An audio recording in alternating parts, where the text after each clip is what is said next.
রংপুর রক্তদান ও যুব সামাজিক সংগঠনের উদ্যোগে কম্বল বিতরণ। শুক্রবার জবাইখানা বস্তিতে শীতার্ত ও অসহায় মানুষের মাঝে কম্বল বিতরণ করা হয়েছে।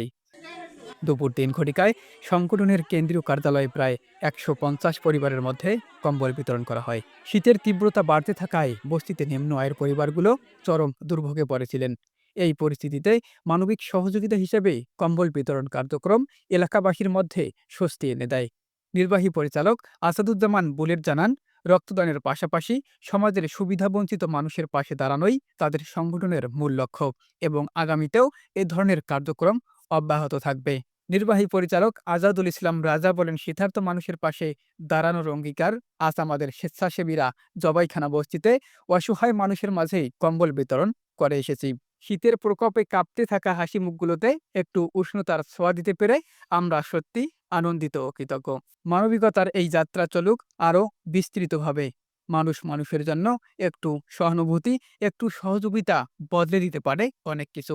কম্বল গ্রহণকারী উপকারভোগীরা সংগঠনের প্রতি কৃতজ্ঞতা প্রকাশ করেন এবং এমন উদ্যোগ সমাজের ইতিবাচক প্রভাব ফেলবে বলে মন্তব্য করেন।